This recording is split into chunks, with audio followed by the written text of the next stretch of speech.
Right, guys, we are live again. Trying to give some updates on this Middle East new turmoil as things get hot and more news come out. I'm following several channels simultaneously. I first heard of this from Russell.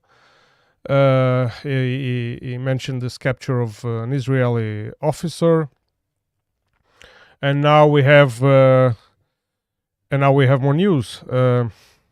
Let's go and see and try to read from, for example, several.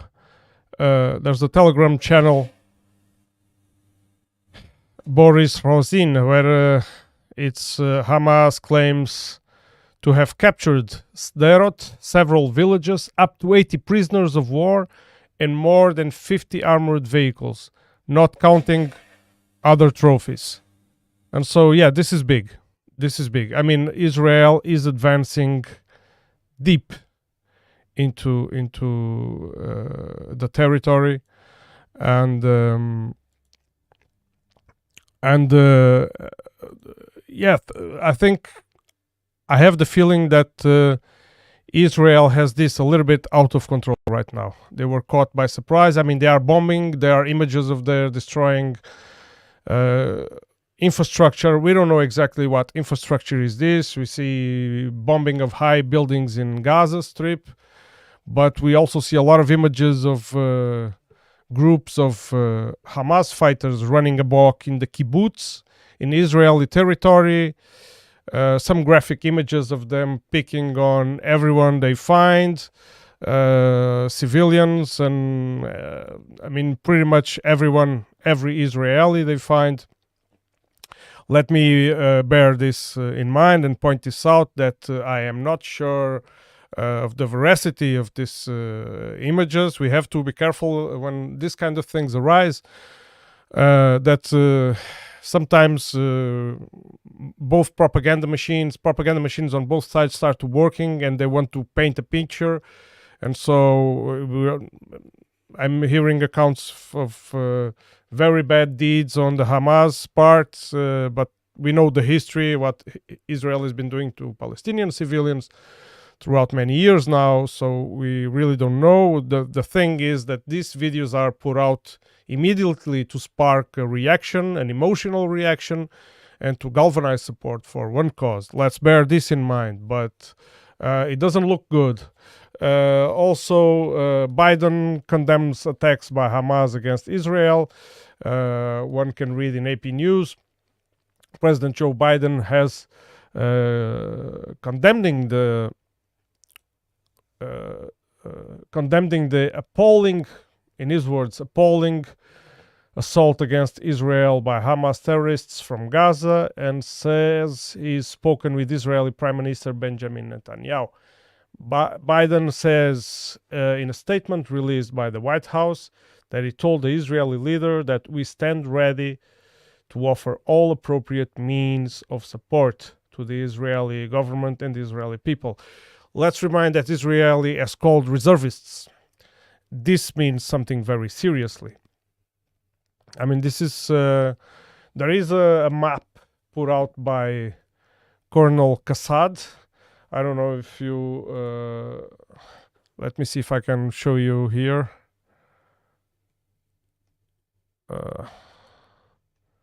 Try not to screw this up, where they give account.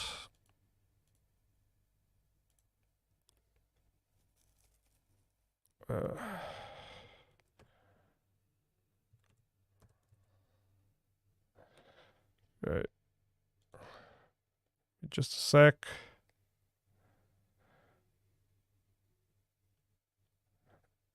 Yeah. So I will show this.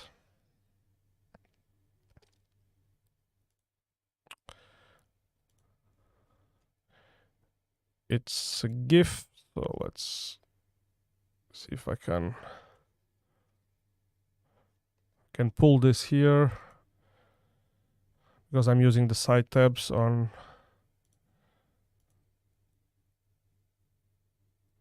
Okay, so let's pin this here and now pull this here. So you can see this is the magnitude of the attack according to Colonel Kassad. This is a well-known pro-Russian source on the Telegram channels. But he gives account of other conflicts throughout the world, and this is the map of the expansion, of the hypothetical expansion. At least we have to assume. It's up to you to believe or not if this is reality. This is the information we are getting through several channels. We also get the reactions from the big players. So Biden has condemned the attack, promised all support. It is no surprise concerning that. And Israeli death toll now, according to AP News, is at least 70. Of course, Hamas claims there is more. There is much more. We've seen images of destroyed Israeli Merkava tanks, which is quite significant. Bear in mind that the control they have on this territory is very tight. They tend to watch every move and arrest anyone and everyone that approaches the fence, tries to break the perimeter. And so an attack like this, it was for sure overwhelming. In order for this to happen, and the Israeli troops were caught off guard, although they are in permanent state of surveillance in this area. Bear this in mind. AP News also says that UN peacekeepers closely monitoring Lebanon-Israeli border. We know this is a hot border. We talked about Hezbollah in the previous live stream. The UN peacekeeping force deployed along the Lebanon-Israel border says it is closely monitoring the situation in Israel. In a statement, the force said that the peacekeepers are present along the borderline to maintain stability and help avoid escalation. We have also adopted and enhanced our presence throughout our area of operations, including counter-rocket launching operations, said the force known as UNIFIL. Well, it has been months since rockets were fired from Lebanon into northern Israel. The border area has been relatively calm since a month-long war between Israel and Hezbollah ended in 2006, in which Israel took quite a beating. It was quite unprecedented, that one. So, Israeli soldiers, civilians captured as hostages. Israeli military has confirmed that Hamas militants are holding Israeli civilians and soldiers hostage in Gaza. The military did not say how many hostages were seized, but their capture marks a major escalation in the fighting. It sure does. From now on, this is like full-scale war on that territory. The military confirmed Hamas claims that its fighters had kidnapped a number of Israelis after infiltrating Israel's highly fortified separation fence and storming into Israeli communities in the country's south. Yeah. The army did not offer further details Saturday. Social media has been filled with videos showing Hamas fighters dragging lifeless Israeli soldiers on the ground and parading captured civilians through the streets of Gaza. The civilian subject is very sensitive, right? It's a crime in a war to have civilians as targets. Although, I'm not going to make any excuse for the sentence I've just said, okay? I'm just saying that also this occupied territories have a long history of hostile settlers permanently being and consistently being hostile to Palestinian natives. Burning their agriculture fields, kicking them out of their houses, arresting them on the streets. There are plenty of images of this been doing by settlers, not even by soldiers, with the protection of the soldiers, of course. And so somehow it comes as no surprise that that now this kind of act of violent revenge sparks. This is what to expect after decades of apartheid and violence. It's violence brews more violence, and when it's done continued like this in a continuing manner, and with the international community looking the other way, just serving the U.S. Foreign affairs agenda, the corporate agenda, this is then what happens. This people have to bear this in mind, because most of the times this conflict has been gone for years, right? But it's out of the news, it's out of the media, and what this causes in the population is that nothing is going on. Apparently, people are going on with their lives, watching their rubbish, being entertained with all sorts of entertainment, TV and social media crap, like I don't know, these NPCs doing stuff, and all these quick short videos of butts and boobies and people falling and all kinds of nonsense. And suddenly the news start bombing you with there's a conflict here, there's a big humanitarian disgrace, and this gives you the feeling that before everything was fine, and then things started. Like the Ukraine war is also a good example of this. I mean, the civilians in Donetsk and Luhansk were being bombed for 8 years, and we hardly knew about it, right? And it's the same here. It's the same here, because now Israel is the victim. You can expect all major Western outlets to just bomb you by the hour with the news of all. Of course, I'm not saying atrocities are not being committed. I'm not saying, and I do not. Let me be clear. I do not uphold those. We condemn all the violence in the world here, but now it's only one side being pointed out for their possible misdoings, and as always, the other side. It's once it turns again Israel against the other side, and being one-sided, then the violence, having Israel, if Israel gets back the monopoly of violence again, then you expect to not see this in the news anymore. And I see now the war terrorists being thrown out. Let's go, for example, through the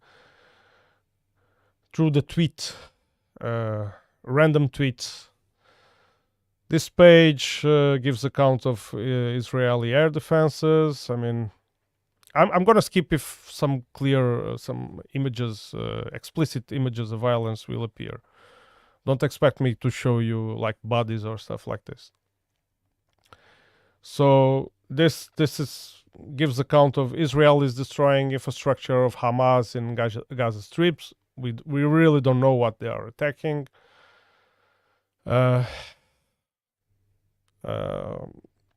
Suhafat in Jerusalem, it's the scenario of strong armed clashes between IDF and Hamas. This video gives account. Marcel van Etem is criticizing this is the opposition in Brazil. They're trying to capitalize on this, so they are accusing Lula government, because when Lula won, Hamas congratulated Lula. So it's clearly what they're trying to do here. They are trying to use now all the stains on Hamas name to pin them to Brazil government. This is not populist oppositions do this often.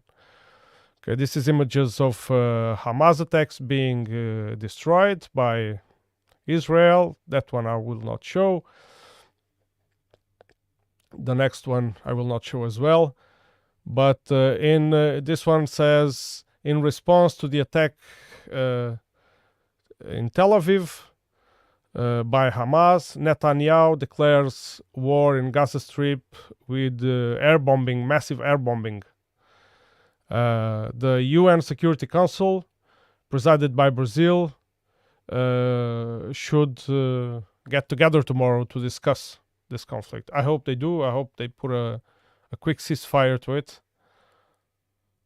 And here the MSP, this is a Brazilian page, where it's verified one. Protests in big scale started in various countries of the Arab world in support of actions of Hamas against Israel, including Yemen, Syria, and Iraq. We know that these countries have been we know the feeling that these countries have towards the Western Bloc supported by the US. I mean, the US has made life miserable for people in these countries, and it's natural now that they support the Palestinian cause. But we don't know if this is gonna... There is a possibility of escalation. I mean, when I mean escalation, I mean major escalation. If you suddenly have organized armed groups, attacking related assets related to Israel or US, you can have major escalation in the Middle East. Of course, this is not good, but this has been sown for decades. Don't forget.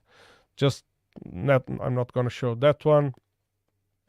Another verified profile, opposition to Lula, says terrorists group congratulates Lula for his victory. Yeah, they're recalling this news from 2022 when Hamas congratulated Lula. So they're trying to pin terrorist Hamas and Lula name all together. Okay, this is again videos of that I will not show. This one is less graphic, and this gives account of Hamas fighters going into Israeli kibbutz, Israeli neighborhoods. Yeah, I mean, yeah, this is hot now. Let's just take a peek here in what Slaviangrad is saying. Let's see the latest of Slaviangrad. Okay, Slaviangrad is also talking about this. And we have a post by the Slaviangrad author saying that when I see Israelis and Palestinians fighting again, my dark and totalitarian heart wants to unite them under the banner of a single state. Signed, Sergei. Because I'm sick of it. Stop fighting. Or Russia's borders won't end. I remind you that Russia has many Muslim and Jewish autonomy, so we have experience in helping peoples to live in peace. This is actually an interesting point made by Sergei. Just remember that Russian stance is rather neutral on this conflict. In Israel, they appeal to peace.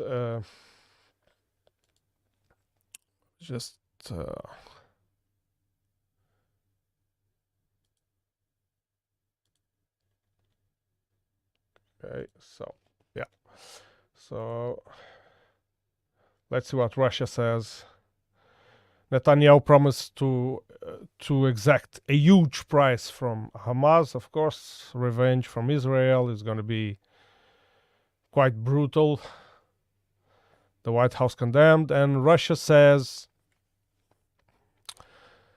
it is in contact with all sides and urges a ceasefire. So a more mild approach, more pondered, thoughtful approach to the conflict. Mikhail Bogdanov, Russia's deputy foreign minister and former ambassador to Israel and Egypt, told the state TASS agency Saturday that Moscow has been in touch with all parties of the conflict, including Arab countries, and urged an immediate ceasefire and peace between Hamas and Israel. Bogdanov did not specify which Arab states Russian diplomats were speaking to. We call for an immediate start to a peace process on the basis of existing international recognized agreements, Bogdanov said. He added that a number of UN Security Council resolutions on the conflict remain unimplemented, but gave no details. Yeah.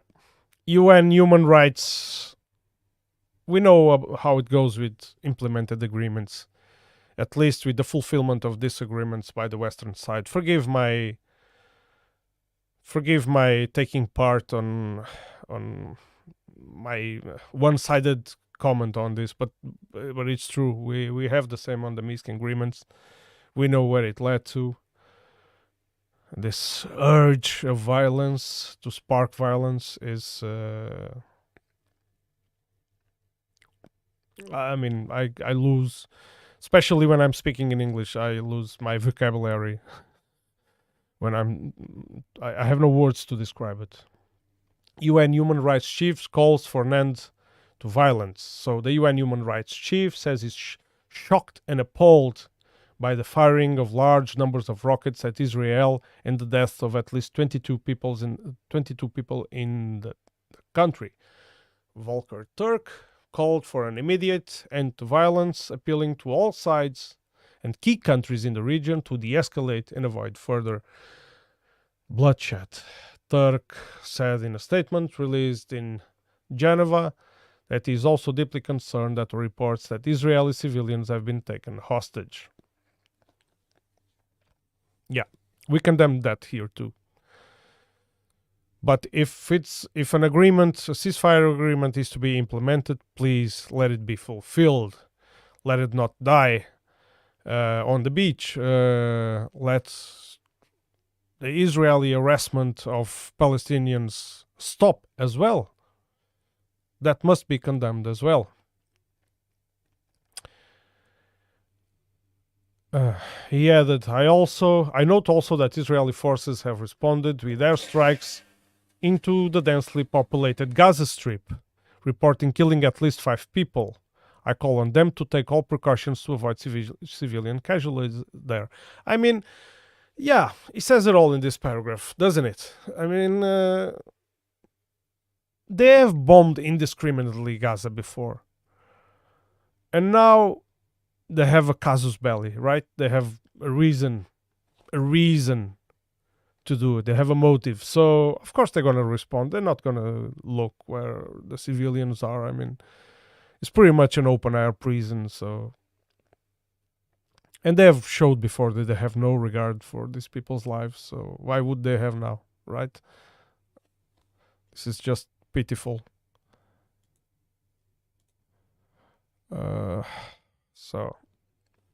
So according to this map, this is going to put, I mean, Israel having the perimeter sealed for years now. Once this gets breached, this is a real breakthrough. This is a real military breakthrough. And so once this is breached and they are behind the lines, it's going to take some time, because they can bomb Gaza, all right? They can bomb claimed infrastructures, all right, in Gaza. But how are they going to do unless they go on the spot with the army, on the spot, hand-to-hand combat? I mean, not hand-to-hand, but close firefights, which is going to provoke a lot of casualties on both sides. So, yeah, this is not going to be easy for Israel to solve. So, guys, we are following this news. I'm sorry for my appearance. I mean, it's very hot here inside. This is not a studio. This is a watershed that I have here, improvised studio. And it was too hot inside, so I had to... Sorry about that. And we try to follow this. I have to go to work later, pretty soon, actually. So I won't do any more live updates. And yeah, this is the last update I give for today. And thank you for following this channel. Please subscribe to it, help it grow, help it to be an alternative voice in the media world. I know sometimes my analysis lack some depth in them. I try to do the depth analysis more with some interviews, but this is all very limited. I have very limited time to do it. I do it anyway. I know sometimes it's a crappy job, but bear with me. I hope I have the effect of provoking some thoughts and some will to dig deeper into the subjects, everyday subjects. And sometimes I'll do live streams from this studio. Sometimes I'll go and show you some beautiful landscapes while I give you my thoughts. I'm no expert. I'm a former teacher, now an industry worker, a proletariat, and I do my best with my critical thinking. And please bear one thing in mind: nothing that I say, or anyone says, by that matter, can be taken 100% for sure. So don't look for the immediate or absolute truth anywhere. Look for information, cross it, think yourself. Of course, there are ways of evaluating their information. Look for reliable sources that use good methods of investigation. These are the most reliable. Investigation is an academic thing, it's a science, so what I do is just giving my opinions, right? So I'm not reliable at all. And with this message, I say goodbye to you.